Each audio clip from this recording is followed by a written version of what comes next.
in.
It's for real.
I'm sorry if I scared you, but it is.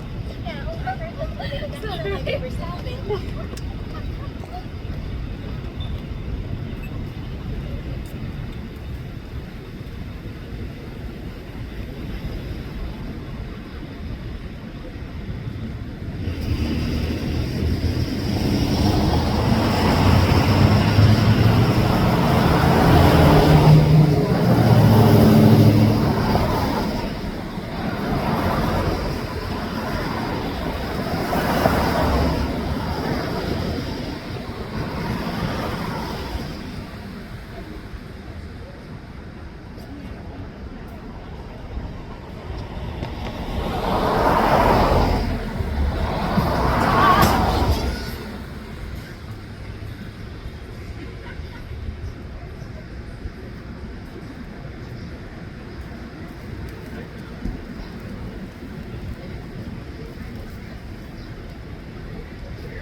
That you know that baked cake you did in Charleston, those big letters.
showing the camera at this. To know that this is exactly what the city of Columbia is around.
Thank you.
Yeah, how is Coach at your house? Oh, there. Are you kidding me? He's great.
Gotcha.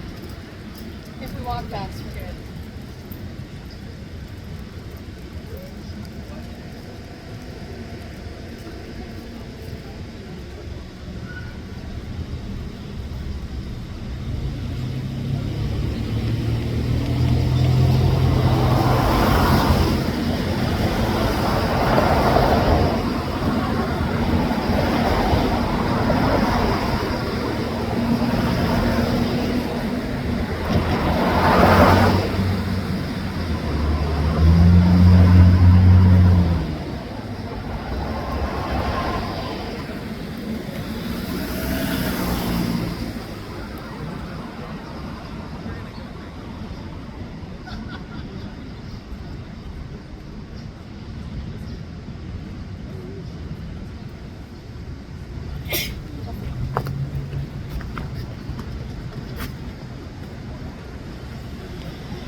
Do you have anything or anything coming up next week?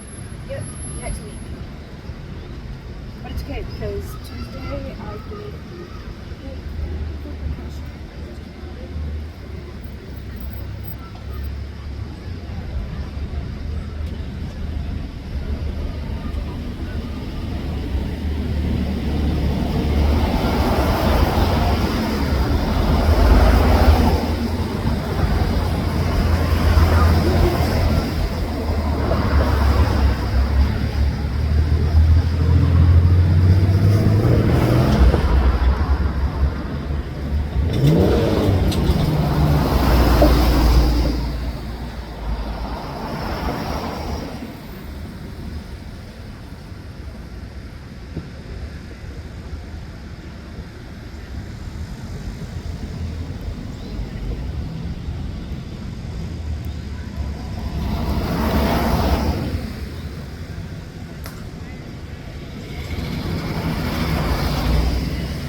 out there came and swooped.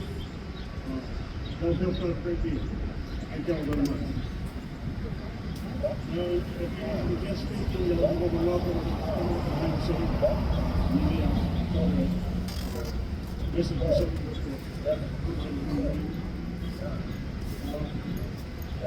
I watched the True Country News, our local wildlife news in Charleston, played Thursday.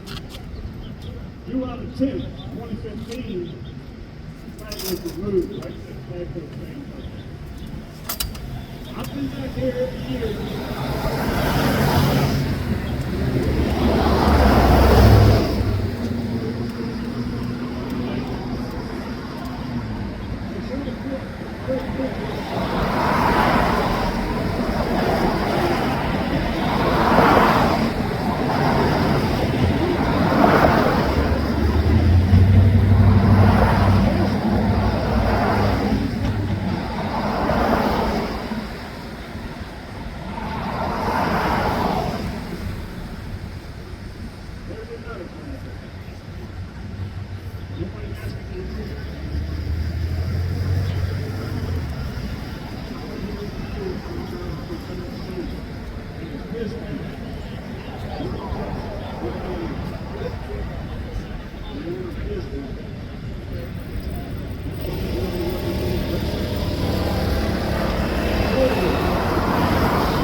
thanks before.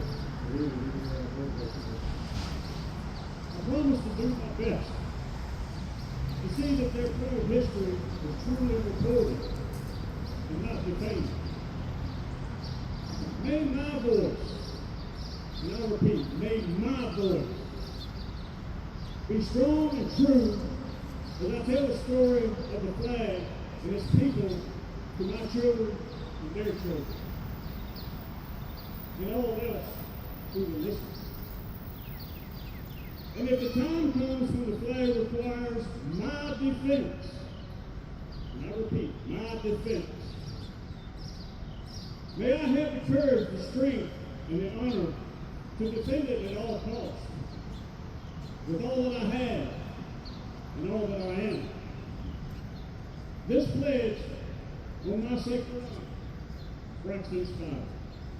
And each one of y'all can read that pledge. You can bring it up in Google. No, I haven't memorized it yet. But I read it everywhere I go as a guest speaker, and hopefully it will hit somebody right here where it hit you. You know, when I talk from Bible every Sunday, every weekend for the last 10 years. I've been here for the last 10 years. And I read that pledge. People at the house. And if I'm not there on Sunday morning, on that Sunday, I have a local house in Allen people. They come to expect to see me there, to do what I've been doing. To honor that flag. At this time, I'd like to introduce Mr. Wayne Jones. And it's an honor to have Wayne. He's been here every year.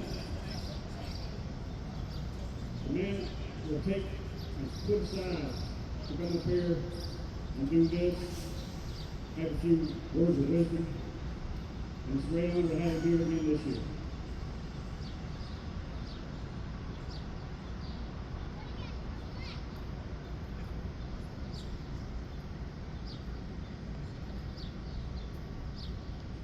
Good morning.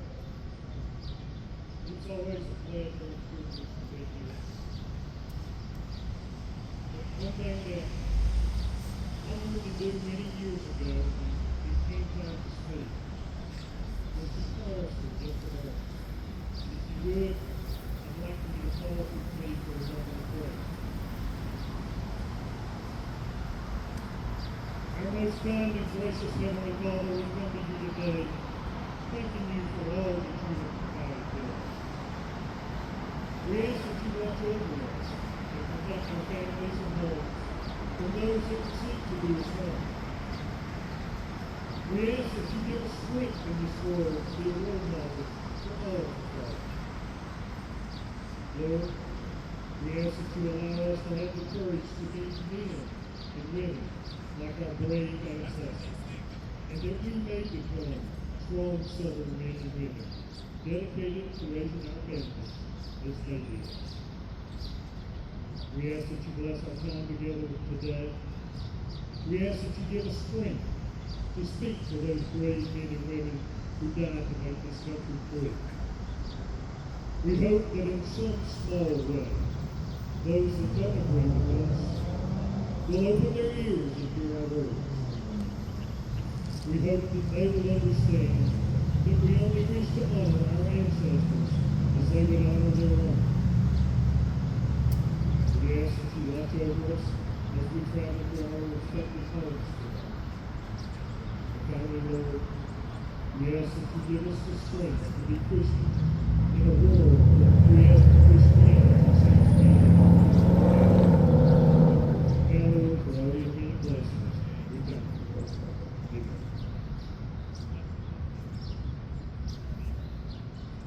As Braxton said, we've been coming here for 10 years. Many years ago, when they first took this flag down, I sat with my accountant at the table right down the road, and I said, something has to be done.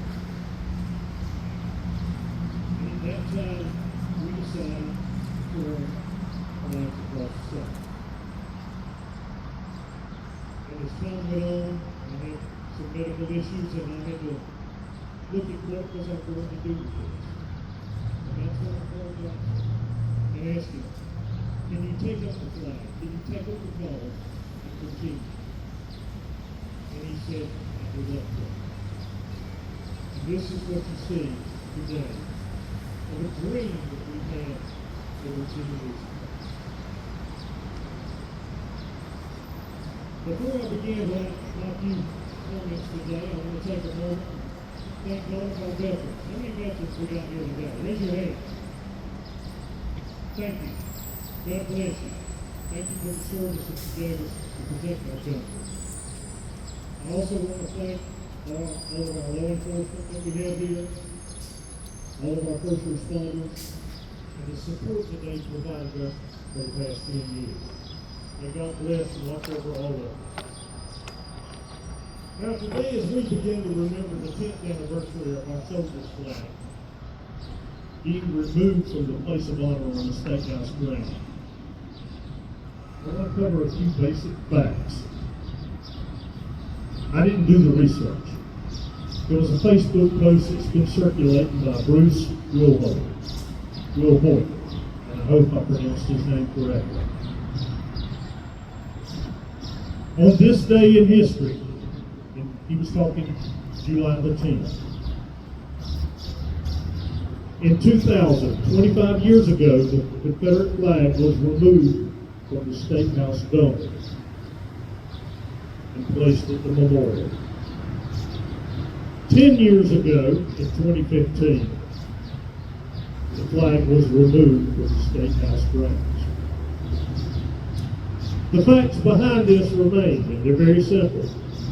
The Confederate flag was raised over the State House on April the 11th, 1961, as part of the opening celebrations of the centennial, and they called it the Civil War, but we know there was nothing civil about it.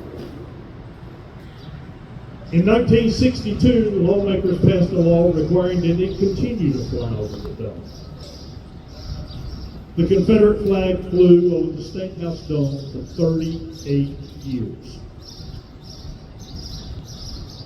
But then in April of 2000, the House agreed to remove the flag from atop the State House dome and put a similar one up at the War Memorial on the State House grounds. And the vote was 63 to 56 to do this. And it followed 2 days of debate. After the flag was lowered from the dome, reenactors raised a smaller square version, which was the infantry battle flag, and it was placed on a 30-foot pole. The compromise said the flag could be lowered only with the approval of the legislature. In November of 2015, a survey of 852 South Carolina residents by Winthrop University asked whether the flag should continue to fly. The results, 42.4% strongly believed it should stay put. Further, 53.3% of the whites feel strongly that it should stay. And 51.1% of the blacks feel strongly that it should be removed. In June of 2015, 10 years ago, 9 people were killed in a shooting massacre at Emmanuel African Methodist Episcopal Church in Charleston.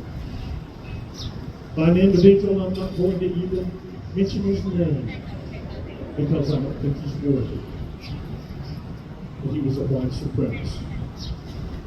On June the 18th, Governor Nikki Haley ordered the state U.S. flags at the State House lowered to half-staff for 9 days in all. The Confederate flag doesn't move because of the 2000 compromise, which requires the legislature to approve. On June 22nd, 2015, Governor Nikki Haley reverses her position and says the flag should be removed from the State House grounds. 150 years after the end of the war, the time has come, she said. And several of our legislators agreed with her. On the 23rd, they took their first steps to remove the flag. They had a debate, and it passed the House by a vote of 103 to 10. The South Carolina Senate overwhelmingly gave key approval to the bill, with only 3 of the 40 senators voting against it. On the 4th, on July the 9th at 4 o'clock, Governor Haley signed the bill requiring that the flag be removed from the grounds. And within 24 hours, the ceremony was scheduled. On July 10th, 2015, an honor guard state troopers lowers the Confederate battle flag from the pole outside the State House and rolls it up so it can be displayed in a museum alongside other Confederate flags. And many of us know the battle that ensued to finally get that to happen. Unfortunately, the removal of Confederate symbols and monuments turned into removal of other monuments. 15th century explorers such as Christopher Columbus, and even our founding fathers, Thomas Jefferson, George Washington, had their statues removed as well. All for one reason: many statues and monuments remain under attack today, but most have been pulled down. The most recent being the Confederate Memorial statue at Arlington National Cemetery, which was also known as the Reconciliation Monument. And that was removed in December of 2024. That's the history. That's the background. That's part of the reason we stand here today to honor this flag. Because with this glorious battle flag that we've raised today, we come to honor the memory of many of our Confederate heroes from South Carolina. Today we're here to remember the time when the soldiers' flag flew proudly over this ground. This flag means many things to many people. But for our brave Confederate ancestors and the soldiers, it was the soldiers' flag. This flag never flew over any official building or government entity. This flag was not a racial or divisive flag. This flag was a rallying point in battle. So when the soldiers went down or they got confused, they could always look to the battle flag being at the center of the battle line. This was the point that the soldiers always rallied to, and which we must try to do as well. But as we remember those Confederate soldiers, we know that these men were part of the greatest army in the world. And in my heart, and I'm sure in yours as well, you know that these Confederate soldiers would not have been come before you today with any apologies or any regrets. The men from which I speak gave their all to preserve their homes, their land, and the country they loved. They believed that freedom and independence was the birthright and destiny of all people. Our story of our ancestors is a story that will never be forgotten. They never lost hope. They were never broken. And they spared no sacrifice to win what they considered the second great war for independence. They cannot speak of the challenges and the sufferings that they endured. It now becomes our time, our place. We are their representatives. We must speak for those ancestors that are no longer here. They didn't fight together. They didn't survive the horrors of war together. They didn't face down the evil oppressors that came after them together, just so we could forget them and we could forget what they did. They did not, and we will. As long as we can remember our history, we must defend the memory of their good name and build our future. But just as our adversaries and enemies of the past learned, the strong people of the Southland will never forget where we came from and what we stand for. Our story will be told. The truth will eventually come out, and we see it day in and day out. And hopefully, the less educated will learn.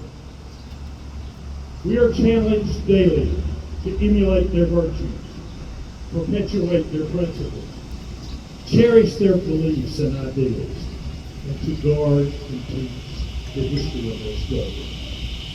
We must fight like our ancestors fought, for family, for freedom, for our country, but most importantly in this day and time for our Christian way of life.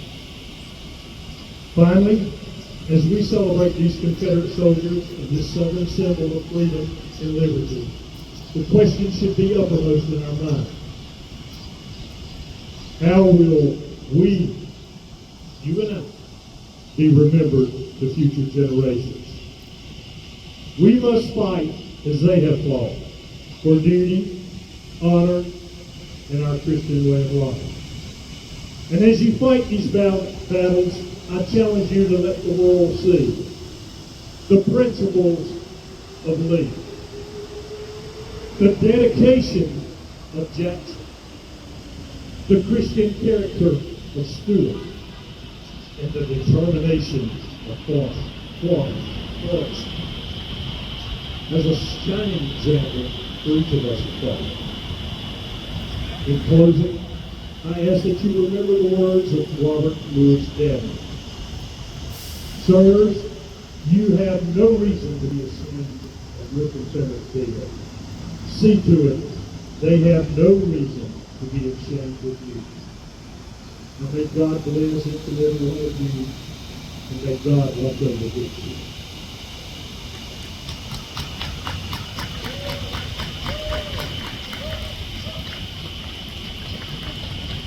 The next gentleman that will be coming up to speak is an old friend of mine. David Chalkis and Danny Butler gave a presentation at a Lee Jackson dinner in 2007. And inspired me in more ways than I could ever say. I went up to him a little while later and said, gentlemen, I got a question. I love what you do. I love how you do it. Tell me what I can do to help to be a part of a group like you are. And of course, David, he always does it. He says, well, you'll get a uniform, come on. And that's where the rest started. So many years ago, I had the opportunity to work with two of the strongest men that I've ever had the opportunity to work with, and Danny Butler and David Chalkis. General Lee and General Jackson. We did many miles, we gave many presentations. And we had a heck of a lot of fun each and every. But one thing ran true through all three of us. We never forgot about where we came from. We never forgot about the reason that God came. And we never forgot about it. We all have it. This time I want to introduce my best brother to the church. Also, General. Thank you, sir.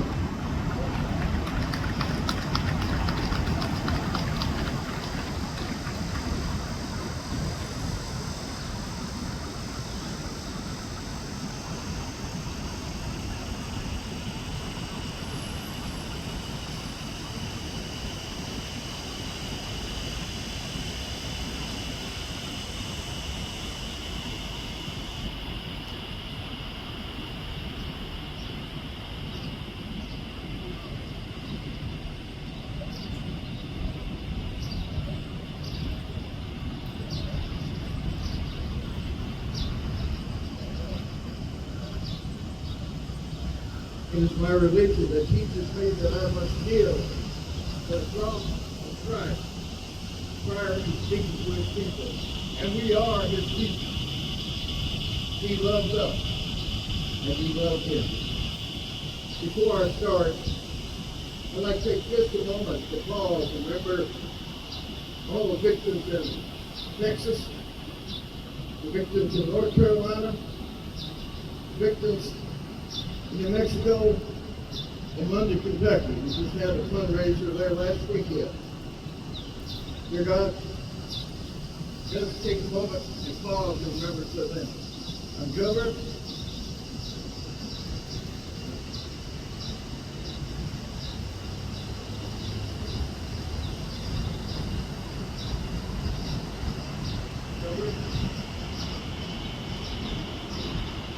The Bible tells us in Proverbs 22:28, remove not the ancient landmarks which thy fathers have set. They are being removed, that it is slowed down. The Bible also tells us that where there is no vision, the people perish. Proverbs 29:18. You are people of vision because you love your ancestors.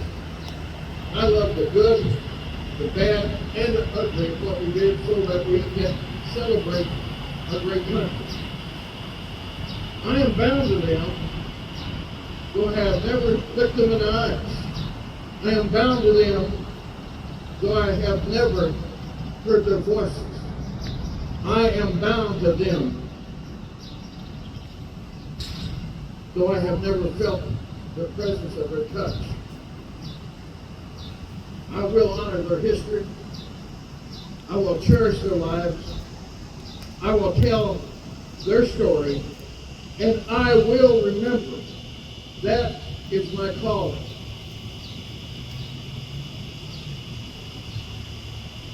Friends,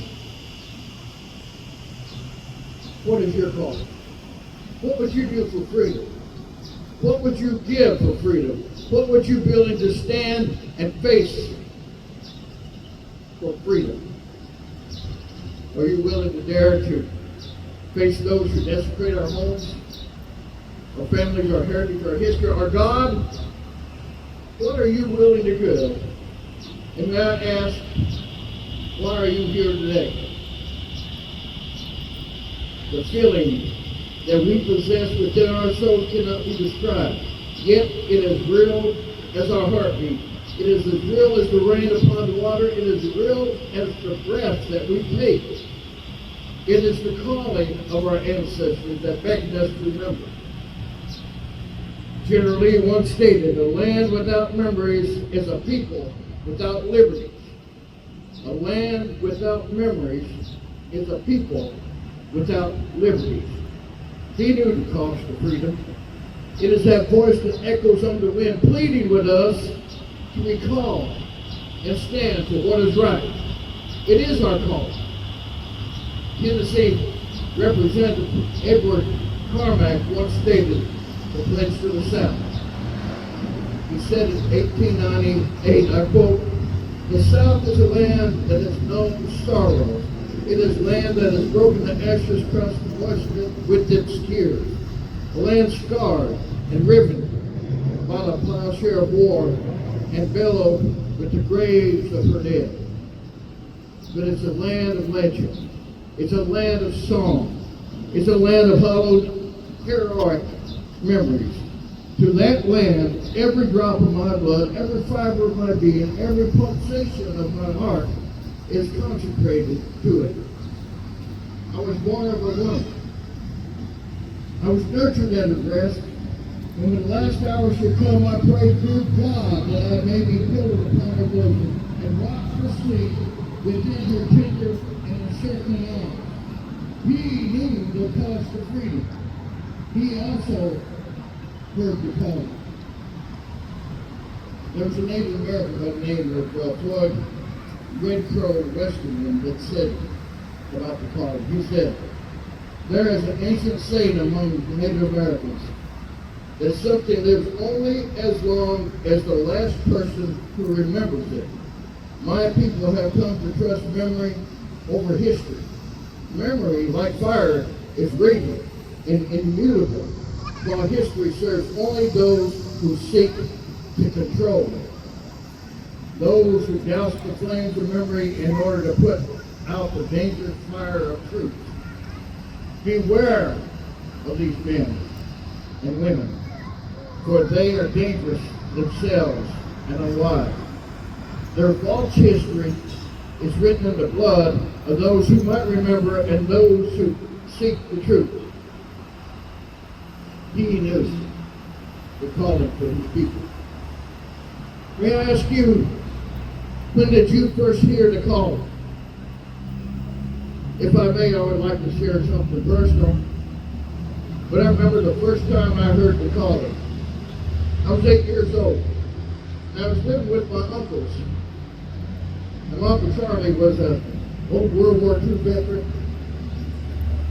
We called him Moonshine Charlie because he made the best moonshine in town. But we sat on that old porch and he got on the steps and said, "Boy, come here." Now, I didn't know my name until I was 12 years old because my uncle just called me boy. And he said, "Come here and sit beside me, boy." And I sat there and he said, "I want to tell you a story." And he began talking about a place called Gettysburg that I'd never heard before.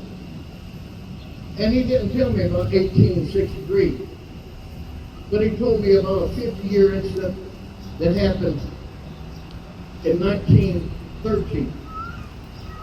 He said that they had decided to have a great delegation and have a lot of the soldiers, Union and Confederate, come and try to find the places in which the monuments could be placed, talk about the battles, and document everything. And during that time they were together, Uncle said that someone came up with the idea, can we recreate Pickett's Charge? Now you have to remember that the men of 20 are now 70, men of 30 are now 80, and the men of 40 are now 90. Well, the old warriors agreed to do it. And the boys that knew went up the hill. They went to the angle, up the trees, and they said the crowd followed Confederate soldiers and people talked as they went as they marched along. And they said when they got to Pittsfield Road, they had to cross that old fence. And when they got into range, they said, I can remember what he said. He said that the words were given, fire, and the Union boys went down and fired upon the former enemies.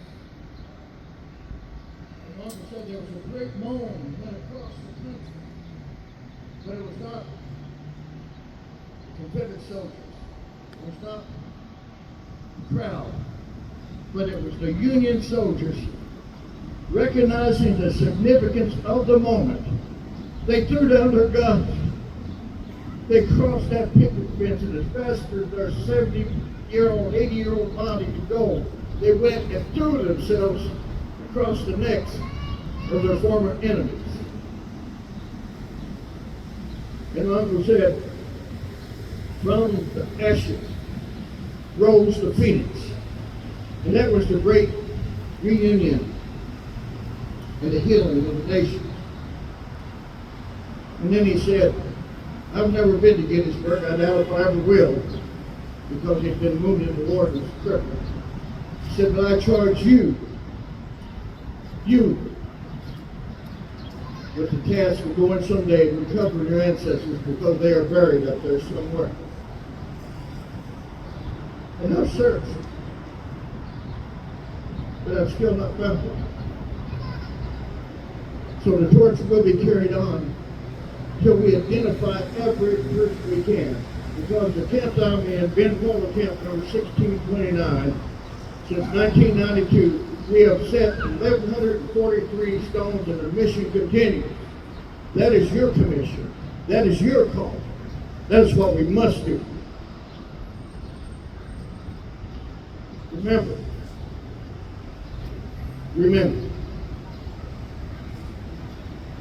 I think of this often and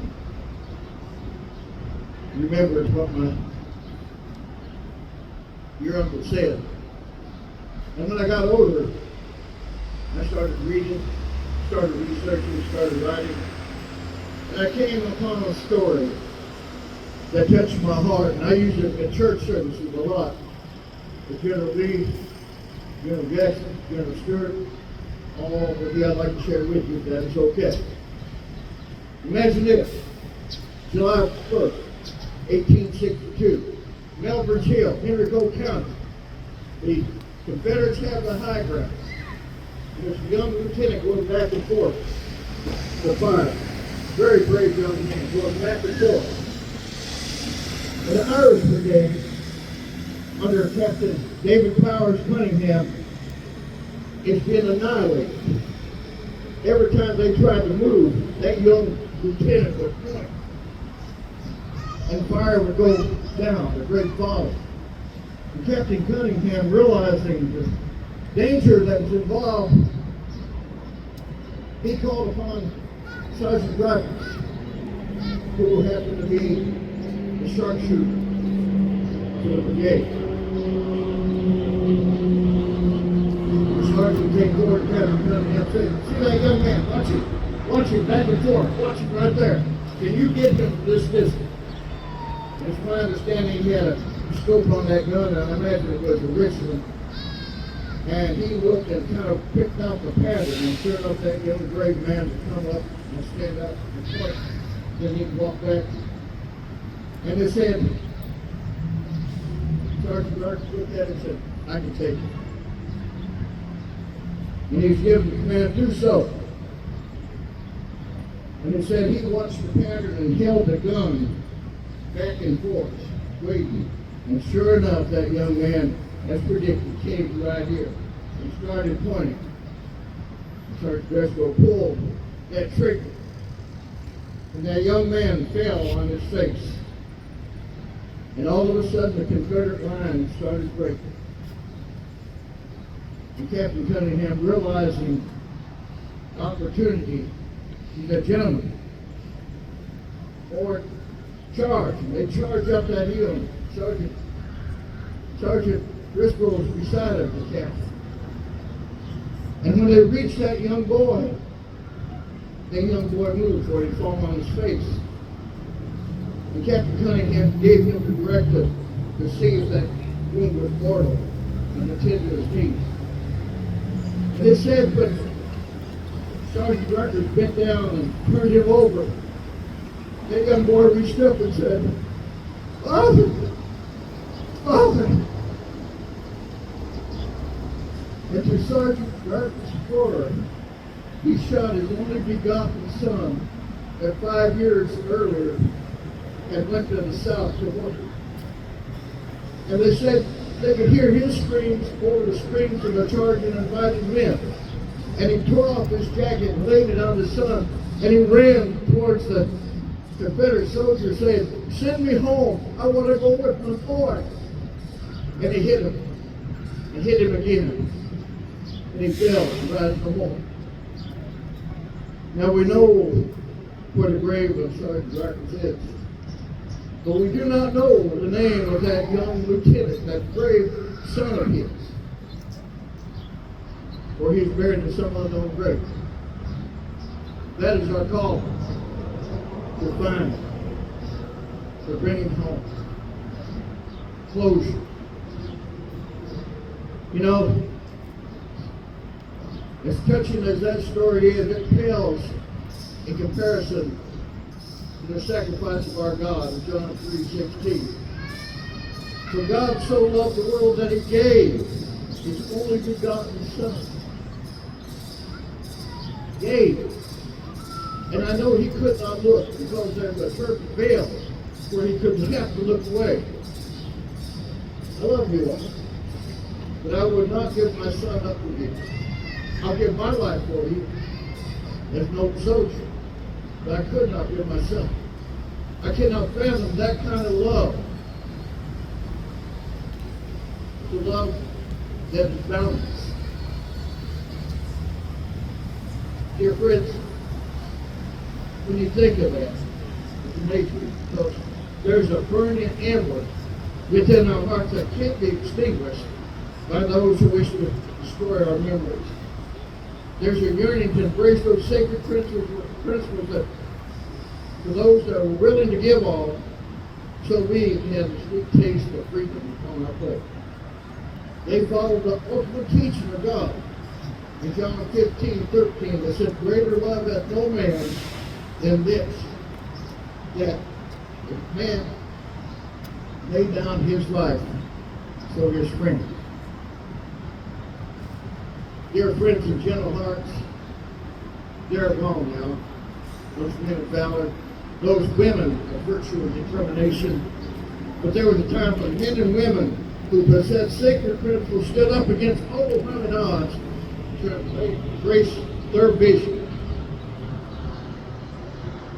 Even on this day, they stand upon the shadows, looking down at the remnants of a grand army and a grand culture.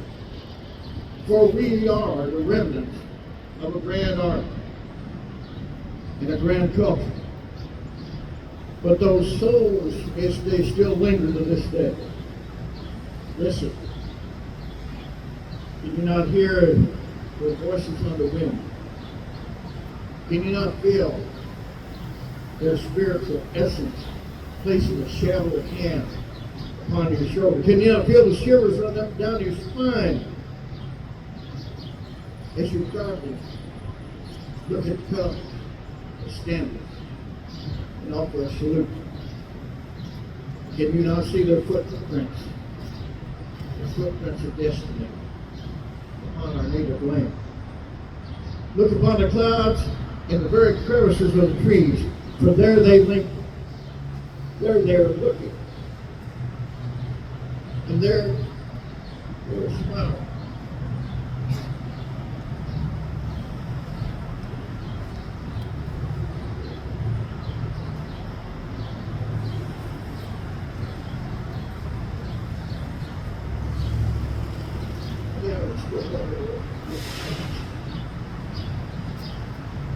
These men are pedestrians. They have arrested on the ground. Other casualties for battles lost. The seas fought to defend their homeland.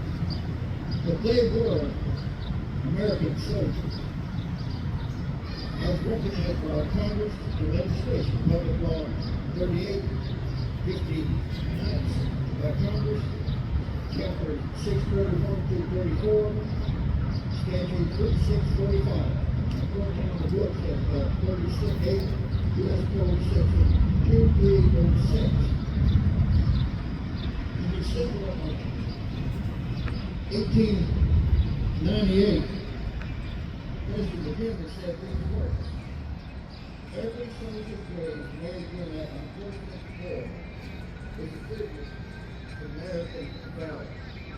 And the time has come when the spirit of fraternity, we should share in the care of the grave of Confederate soldiers.